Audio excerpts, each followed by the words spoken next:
Man, what do you think the odds are of failing 9 rolls in a row like that? Paul, what did we need to roll? For that? If I saw a single roll of 6 hit the table, I was gonna turn the engines on. Okay, so we rolled 27 dice, we didn't get a single 6. The odds we wouldn't see a 6 are 5 out of 6, so 5 out of 6 to the power 27 is... like less than 1%. That was the universe truly deciding that we should be dead. See, Elvis, this is why we can't trust the dice. You think it's astronomical, but it's not because the universe hates us. Dice rolls always fail. No way, Mason, that's not true. I get plenty of warm fuzzies from dice rolls. That's because you roll them for stupid things that you shouldn't be able to fail. Like you don't have to roll to walk down the steps, and Paul doesn't make you. Well, if I get a crit fail, I have to fall down the steps. I mean, you don't have to, Elvis. I don't mind that you do it. Certainly add some chaos to things. All that said, Paul, this is kind of a weird system for a one-shot. It's got a lot of rules about learning skills after the game that we're never going to get to use. Also, I think a lot of the skills we practiced this game aren't really listed in that book. Well, I think a lot of it falls under subterfuge, Lowry. There's also a running skill. Anyway, I think the reason the dice always fail Mason is because Mason uses the narrative to land his goals so often. The only time I ask him to roll the dice is if he does something dangerous and crazy, and those are always the hard rolls that he's likely to miss. Well, Paul, why would I want to take rolls on stuff I'm going to succeed at? You can hear me making the lies. You know, if I could, I'd probably take liar skills so people would be obligated to respect them. I'm not saying you should roll more often. Just that your relationship with the dice is really going to depend on why you roll them. See, I don't get games where people trust the dice. You walk in a room, the GM rolls too high, and a monster bites your head off. Everyone laughs because it doesn't happen very often, but what kind of exciting way is that to die? Honestly, if we'd all died when this boat hit the water, I'd have been fine with that. We cut the ropes before we had the engine. We deserved that. Ah, see, but Elvis deployed the tuba snorkel. You're welcome. Right, so here we go.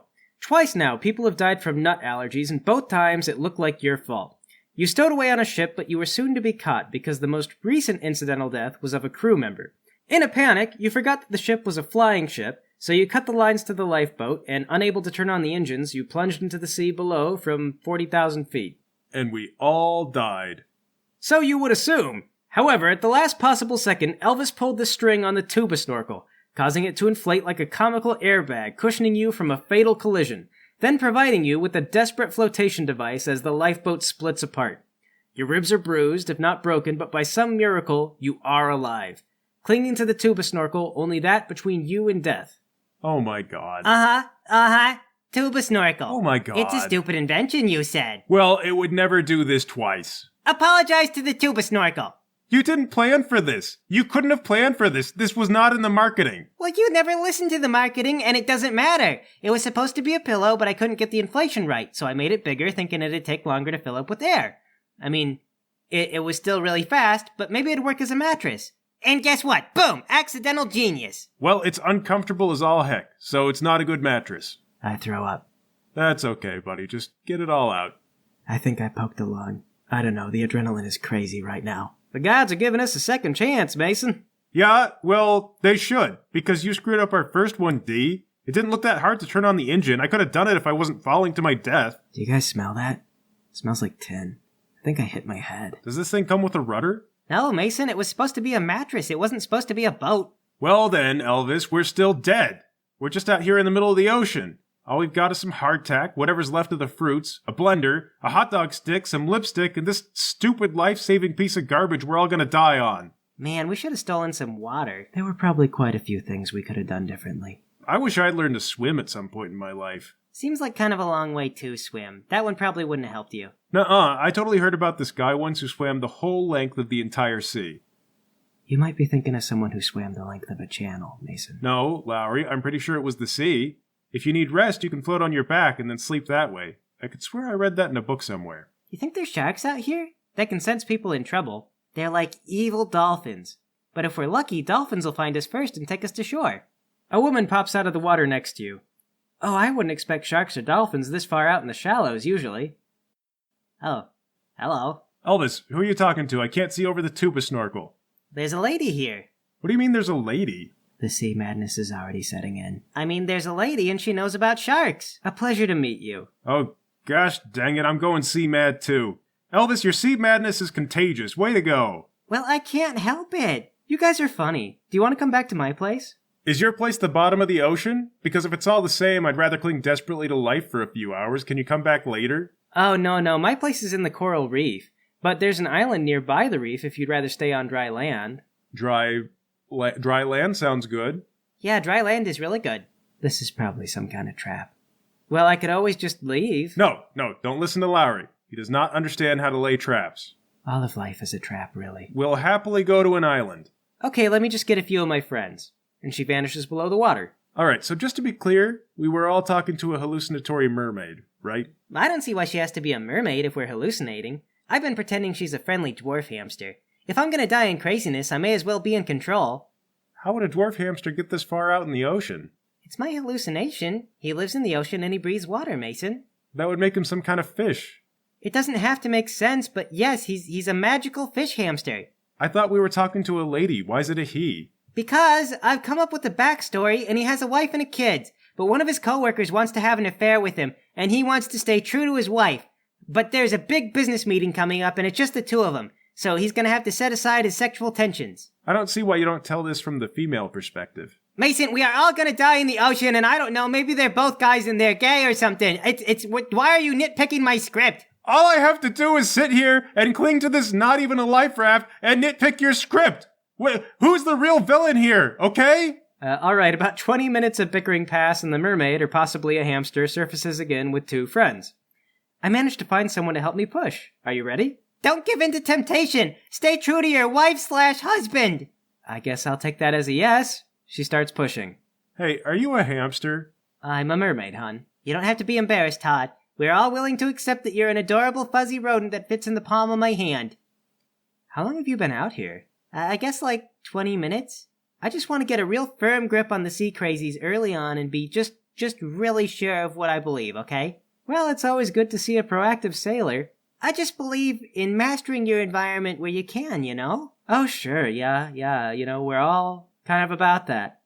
You guys gradually come up on a little island with a big smoking volcano in the middle of it. Oh, cool. We're going to a classic deserted island. Question though, should we be here if the volcano's active? Oh, Moxacoodle is always awake. But not to worry, he's happy right now. Okay. Is Moxacoodle the volcano? He's a great and powerful being in the form of a volcano. You can offer him prayers. Alright, and if I pray for him not to explode, does he listen? Of course, that's what we usually pray for. What if I pray for someone else to come save us from the island? I don't know, no one's ever tried that before. Has Moxacoodle ever exploded in spite of the prayers? Not in my lifetime. They push the tuba snorkel and you guys with it up to the beach. Make yourselves at home, friends. We'll be back with dinner soon. Okay. Bye. What a nice and clever dwarf hamster, and such perky boobs. They're gonna sacrifice us to the volcano. They're gonna throw us in. Do you think they'd really? They seem so nice. That or keep us as pets until we die from boredom. Either way, it's terrible. I could live with being a pet. You'd be alive, but you won't be living, and you're gonna get so fat. I can think of worse ways to live. I was an orichalcum miner, you know. Well, if we cared at all about living our lives, we'd find a way home, and then write a book about this island and how the mermaids are friendly and topless. And in the long run, we'd ruin this place with misguided tourists. Well, then, maybe the mermaids are right to keep us. Sounds like a bad deal to let us go, Lowry. Speak for yourself. I want to be a famous author. Maybe you can write books for the hamsters, Lowry. Elvis, hamsters can't read. Oh, right. Well, I could imagine them as literate hamsters if you want. I really think them being topless women is going to sell more books. Yeah, to the teenage audience, but with the right publicist. Okay, short stories about a talking hamster who saves sailors and he loves to read. That's like 100 years best-selling children's author stuff right there. I guess that's money. But what about the respect of my peers? Lowry, you hate your peers. We're your peers. You hate us. You're right, I forgot.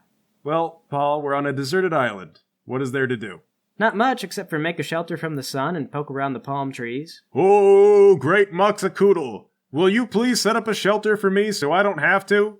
The volcano rumbles. Oh, crap. Don't do that! You're gonna make Moxacoodle mad! We're sorry, Moxacoodle, he doesn't believe in you! An extra puff of smoke belches out from the volcano's mouth. Don't tell him that! I mean, I never had a reason to believe before. I'm new! You guys hear one little rumble and you assume the volcano's alive. Well, I'm not gonna mess around and find out.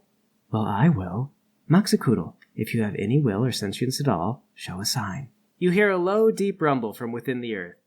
Oh god, it's gonna explode! Why'd you do this, Lowry? We're sorry, Moxacoodle! Get down on the sand and prostrate myself before his greatness. You land face first on an angry crab. Ow! Excuse me, this is my worship spot! Throw the crab aside and go back to kowtowing. How do you know the crab isn't some kind of god? The entire island begins to shake. A giant plume of smoke and ash chuffs out of the mountain. Kill me, you earth-spewing barf queen. Give me an interesting death, I dare you. The volcano calms down. See, guys, you just have to look in the eyes of the god and then spit. They'll respect you, or they'll kill you outright. It's win-win. I mean, a lot of times the gods resort to torture. Well, Mason, then they'd be leaving me alive. Yeah, but you'd be, turned into a banana tree, or a cow, or something. It can't be worse than standing here shouting at a volcano like an idiot.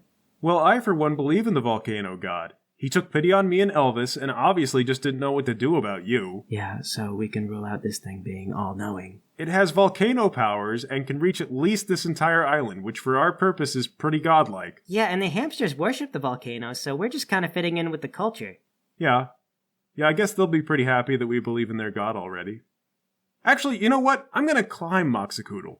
Why? Won't that make him angry? Not if I just want to talk and, I don't know, throw, some stuff in him. What could you possibly have in common with a volcano to make it worth talking to? I don't know. We both get indigestion. Look, do you guys just want to sit around waiting to be a dwarf hamster's pet human, or do you want to be the prophets who carry the word of the volcano?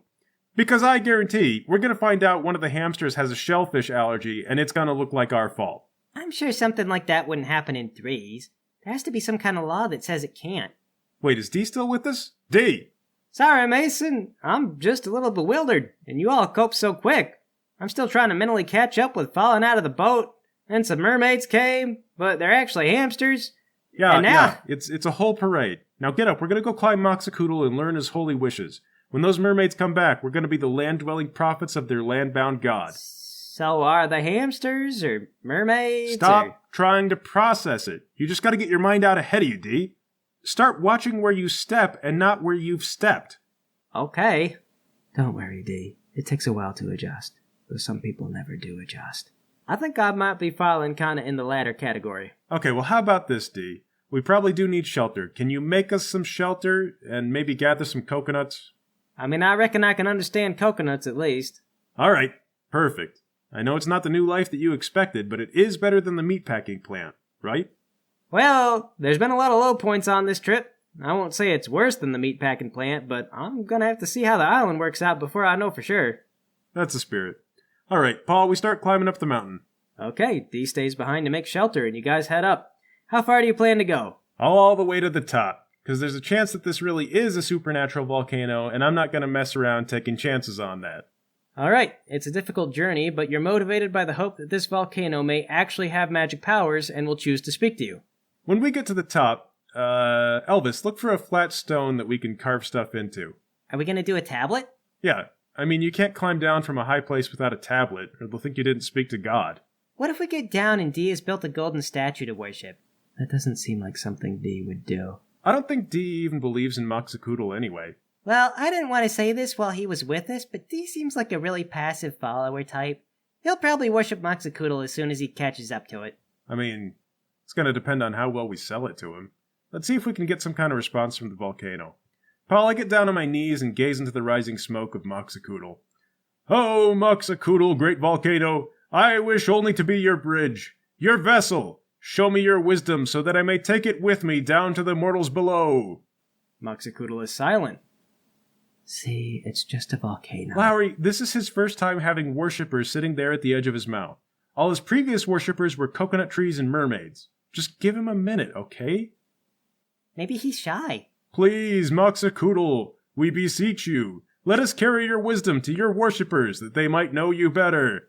The silence of the volcano is almost eerie. Why don't you just explode and kill us, Moxacoodle? Death is inevitable to us all. Make an example. Shut up, Lowry. Nobody's going to respect tablets that say, "Og, og, I'm dying in lava." The volcano has to have an opinion. You're not sure if it's just the fumes or you, but the smoke of the volcano is beginning to take on odd shapes. Wait, hang on. Look, you see that? It looks like a dog. Does it look like a dog, Paul? If you squint, yeah, at first. But gradually, the smoke begins to settle into three somewhat humanoid shapes. They're high up in the sky, but they look a lot like people, you swear. Look, people, see? Moxacoodle speaks. He acknowledges us. It could still be coincidence. It's natural to see faces in objects that don't have them. People are hardwired to do that. The people come down from up high and meet another humanoid figure. This one has a tail.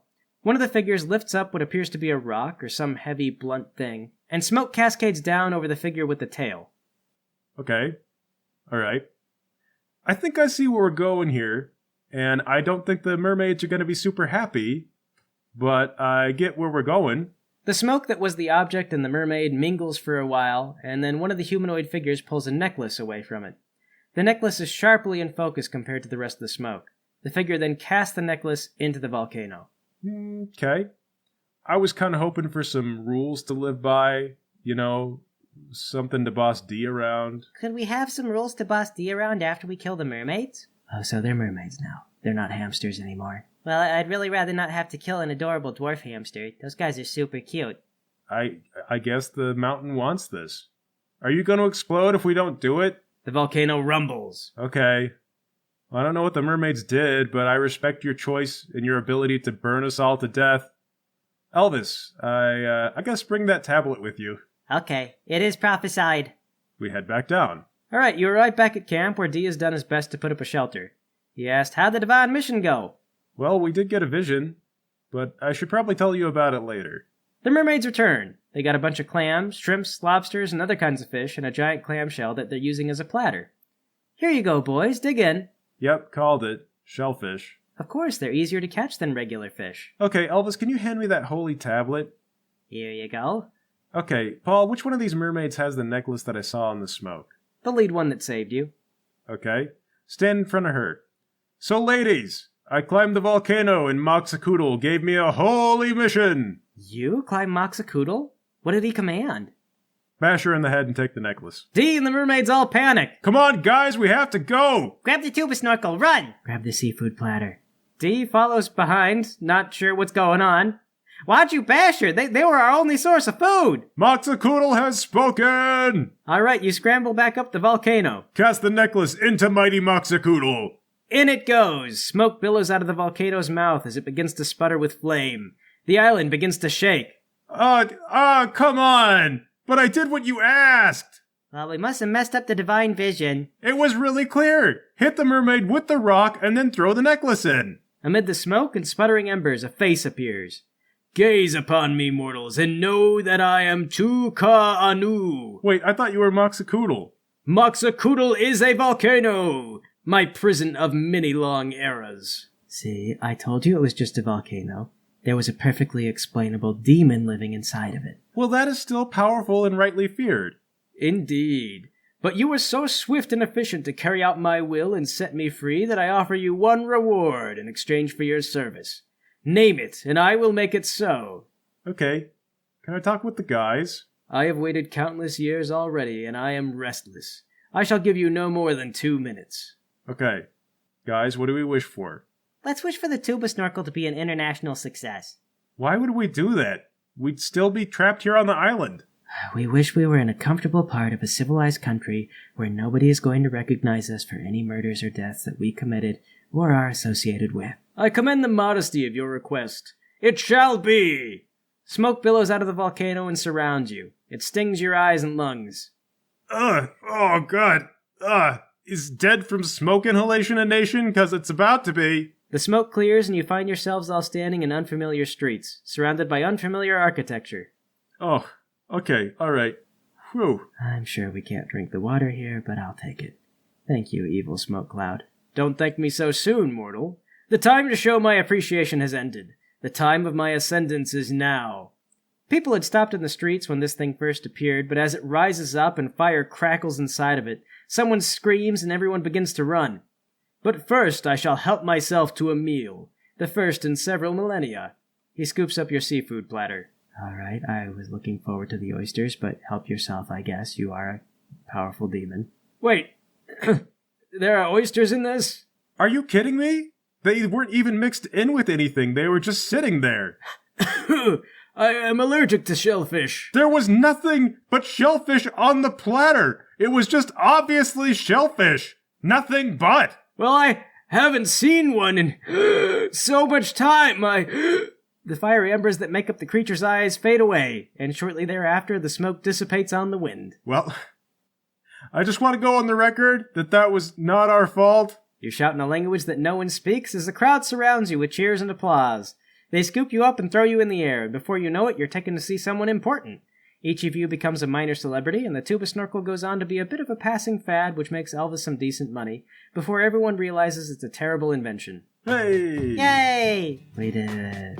I like the allergy thing saving the day at the end. That was a good twist, Paul. Thanks. So I hope you guys like boat stuff, because next week's game has a pirate theme, and we're getting back on a boat! It probably won't be as bad as trying to stow away, I hope. At least I can yell at the sailors. Well, we'll see. Get excited, it's gonna be radical nautical. So I hope you guys all liked this season. That was the Peanut Murder. If you did, it would help us out a ton if you would consider supporting us on Patreon. We're found under Don Somewhere, and your donations help us going and make it possible for us to make new content. It's a really big deal for us, and I really appreciate everyone who's pitching in. If you like my content in general, we've actually been making a ton of stuff over the years, and you can go to our website, donsomewhere.com, and find links to a bunch of other things that we've done. Again, that's donsomewhere.com. You can find lots of cool stuff, or just keep your eyes out for the next episode. Those who donate on Patreon get the next episode 1 week in advance. Again, that's donsomewhere.com. You guys have a fantastic day, week, or whatever, and I'll catch you next time.